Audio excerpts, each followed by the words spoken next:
Combien de fois t'as entendu si tu veux perdre du poids, fais du sport? Et combien de fois en fait tu t'es mise à faire du sport, à aller courir, à aller à la salle de sport, à t'inscrire à divers cours collectifs ou encore augmenter ton nombre de pas par jour. Et malgré ça, toujours pas de perte de poids. Donc tu te dis mais pourquoi ça fonctionne pas pour moi? Et t'inquiète pas, tu n'es pas seule et c'est pas pour rien que du coup j'ai décidé de faire cette vidéo. J'ai parlé du coup de 5 erreurs au niveau du sport qu'on voit le plus souvent chez les femmes qui cherchent à perdre du poids mais qui n'y arrivent pas. Et du coup aussi forcément comment les éviter une bonne fois pour toutes pour perdre du gras durablement. Prête à corriger ta routine et avoir des résultats? C'est parti. La première erreur, c'est tout simplement de compter seulement sur le sport pour perdre du poids et pour perdre du gras. On est beaucoup à penser, comme je le disais au début, que parce qu'on va démarrer une activité physique sportive alors qu'on n'en faisait pas jusqu'à présent, on va perdre du gras. Sauf que le sport, c'est juste un outil. Un outil qui va nous permettre de dépenser plus de calories et donc de rentrer plus facilement en déficit calorique. Ce qui va nous permettre de perdre du gras n'est pas de faire du sport ou de ne pas en faire, c'est d'être en déficit calorique. Et ce déficit calorique-là, il va pouvoir se créer grâce notamment en grande partie à l'alimentation et ce qu'on consomme donc. On fait du sport, on va dépenser donc plus de calories, oui, mais si à côté de ça en fait on mange un petit peu plus parce qu'on a plus faim dû à notre activité physique ou on fait des choix un petit peu moins judicieux parce qu'on se dit j'ai fait du sport donc ça va nous amener tout simplement à un total calorique sur la journée, sur la semaine qui va être soit égal, soit un petit peu en surplus, ce qui va amener au final à ne pas perdre tout simplement. Le conseil du coup c'est de ne pas négliger l'alimentation et de venir jouer sur les deux facteurs. Augmenter la dépense énergétique avec une activité physique qui sera en plus hyper bonne pour ta santé, donc ne la néglige pas. Et en même temps, mettre des choses en place au niveau de l'alimentation pour pouvoir les deux combiner, créer un déficit calorique et perdre du poids. La deuxième erreur, ça va être de surestimer les calories brûlées pendant l'activité physique. Aujourd'hui, on a tous notre téléphone qui nous dit combien de calories on a brûlé en marchant dans la journée. On a des montres qui vont calculer pendant l'activité physique, etc. combien de calories on a brûlé. Et le gros problème de ça, c'est que ce sont des outils de mesure qui ne sont pas fiables, sur lesquels du coup on peut mettre beaucoup d'attentes en se disant ok j'ai brûlé autant donc calculer en fonction qu'est-ce qu'on va pouvoir manger etc pour être en déficit, sauf que ce que notre montre nous dit c'est pas la réalité, très souvent c'est surestimé et donc on se retrouve tout simplement à faire des efforts, faire attention, essayer de calculer un petit peu les choses mais à ne toujours pas perdre de poids puisque ce qu'on nous a indiqué n'est pas la réalité. Si jamais tu ne fais pas partie de la team qui a une montre, comme moi d'ailleurs j'en ai pas, ou un téléphone qui va te dire combien de calories tu as brûlé, etc., sache qu'on a toujours quand même tendance à surestimer au final ce qu'on va dépenser pendant une séance de sport parce que ça va être dur, parce qu'on va transpirer, etc. On va se dire ouais j'ai brûlé un maximum de calories, mais très souvent on le surestime. Du coup, on te conseille de faire l'inverse et sous-estimer les dépenses que tu as avec ton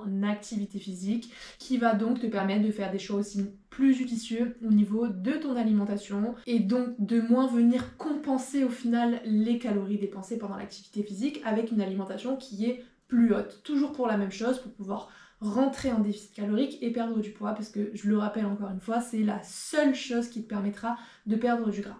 Erreur numéro 3, faire seulement du cardio et négliger le renforcement musculaire. Je pense que tu as déjà dû l'entendre, que ce soit par nous ou par plein d'autres personnes et c'est tant mieux. Aujourd'hui, on vient vraiment montrer au final l'impact et la nécessité du renforcement musculaire, que ce soit dans la vie de tous les jours, pour notre santé aussi aujourd'hui, mais à long terme, mais également dans une perte de gras. Il y a beaucoup de femmes qui se concentrent sur le cardio parce qu'on pense que c'est la clé, parce que c'est ce qu'on a entendu pendant des années, qu'il fallait absolument courir pendant des heures pour brûler des calories, et c'est pas faux.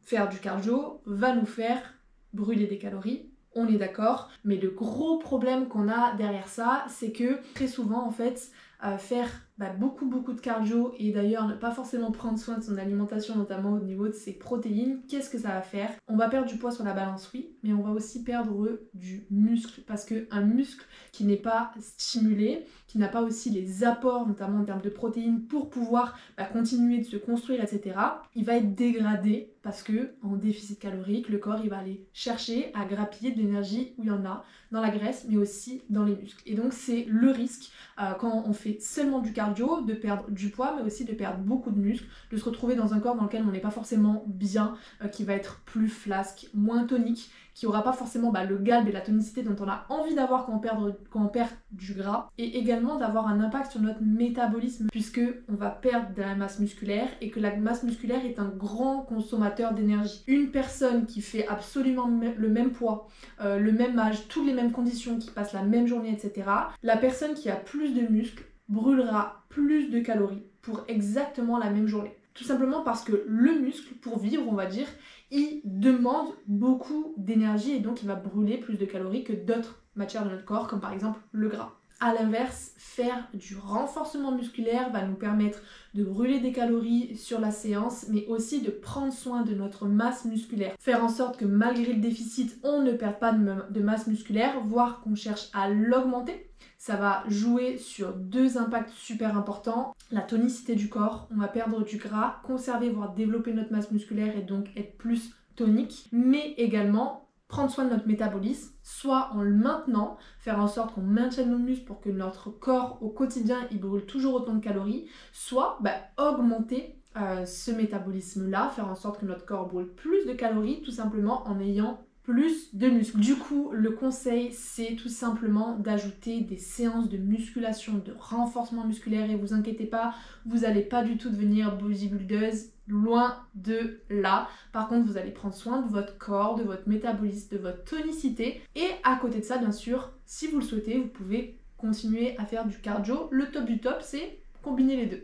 Erreur numéro 4, c'est faire du sport seulement pour perdre du poids. Ouais, il y a beaucoup de personnes qui vont démarrer une perte de poids, vont du coup se mettre au sport, s'inscrire en club, etc. Et puis quand elles ont atteint leur objectif, elles arrêtent. Le sport était juste un outil pour perdre du poids. Dans ces cas-là, qu'est-ce qui se passe? Forcément, on va brûler moins de calories dans nos journées, dans nos semaines, on va perdre du muscle petit à petit puisqu'on ne le travaillera pas, et donc, qu'est-ce qui va se passer derrière? Déséquilibre de notre balance énergétique avec du coup beaucoup moins de dépenses et donc reprise de poids. C'est quelque chose qu'on voit assez souvent et c'est totalement corrélé au fait que le sport est vu juste comme un outil de perte de poids et n'est pas pris dans une globalité de santé, de bien-être, et du coup en fait d'inclure ça réellement à son mode de vie. Donc c'est super important en fait de comprendre que le sport, l'activité physique, c'est un pilier essentiel de notre santé et de notre bien-être à court terme, parce que le sport va avoir plein d'effets bénéfiques, que ce soit sur l'humeur, la gestion du stress, l'augmentation de l'énergie, etc.,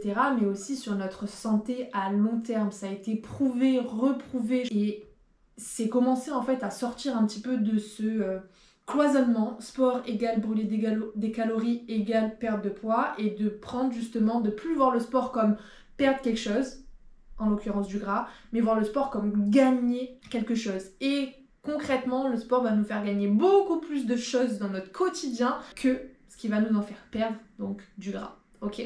Et du coup, ça c'est travailler sur nos croyances, sur notre rapport au sport et sur l'impact qu'il a dans notre vie. Arrêter de faire du sport juste pour brûler des calories et commencer à faire du sport pour gagner en vitalité, en énergie, en bonne humeur, en cohésion sociale, en force, en qualité de vie, en confiance en soi, en épanouissement, en tout, plein de choses. Et ça passe aussi par peut-être tester plein d'activités physiques pour voir tout simplement celles qui nous font kiffer. Des sports, il y en a, mais à l'appel, il y en a vraiment énormément. Donc s'entendre dire je n'aime pas le sport, c'est comme s'entendre dire en fait je n'aime pas la nourriture, dans le sens où il y a un panel tellement large que tout le monde peut trouver une activité qui lui plaît. Et puis parfois, on va pas se rendre compte dès le début que ça va nous plaire et c'est au fur et à mesure, en se voyant progresser dans une activité, en créant des liens avec les autres, en se rendant compte de ce que ça nous apporte, qu'on va tout simplement apprendre à l'apprécier. Et la 5e erreur, c'est tout simplement de sous-estimer l'impact de la marche quotidienne. Et ouais, il y a beaucoup de personnes qui négligent cet aspect-là, en fait, tout simplement de bouger au quotidien, comme par exemple aller marcher. On a des personnes qui vont faire par exemple 3 séances hyper intenses dans la semaine, etc., mais qui à côté de ça vont rester derrière un ordi assis toute la journée, vont se mettre directement sur leur canapé en rentrant chez eux, vont aller s'asseoir au café du coin pour profiter avec les amis.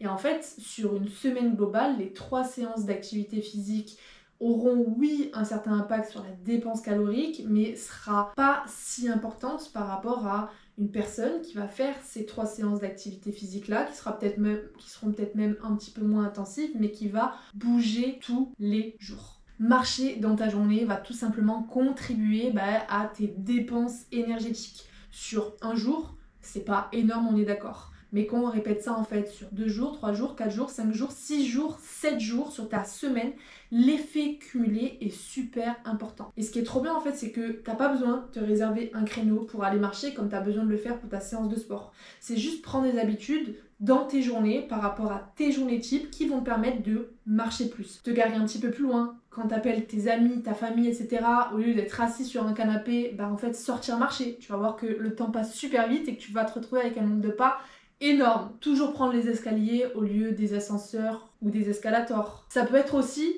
tout simplement travailler debout comme je suis en train de le faire actuellement. Là je sais pas si on me voit, je pense pas qu'on me voit, mais je suis sur un bureau assis debout et du coup je fais mes vidéos debout. Ça peut être proposé à nos amis quand on va au resto de se faire une petite balade juste après ou juste avant. Bref, il y a plein de petites choses en fait dans ton quotidien que tu vas pouvoir changer et qui vont te permettre de bouger plus dans tes journées et donc forcément sur une journée, la différence en termes de calories brûlées n'est pas énorme, mais quand tu répètes ça jour après jour, semaine après semaine, mois après mois, la différence est juste énorme pour pas d'effort. J'espère que cette vidéo t'aura aidé à prendre conscience des erreurs que tu peux faire aujourd'hui dans ton quotidien pour pouvoir tout simplement changer les choses. Si tu t'es reconnu dans une de ces erreurs et que tu veux repartir sur de bonnes bases, on t'offre un appel d'orientation 100% gratuit. On prendra le temps de discuter de ton parcours, tes objectifs, des obstacles que tu peux rencontrer et on identifiera ensemble les petites erreurs que tu peux faire, que ce soit au niveau de l'alimentation ou de l'activité physique et qui bloquent aujourd'hui ta perte de gras. Tu peux réserver ton appel offert en cliquant sur le lien juste en barre d'infos. Je te dis à très vite dans une prochaine vidéo. Ciao ciao.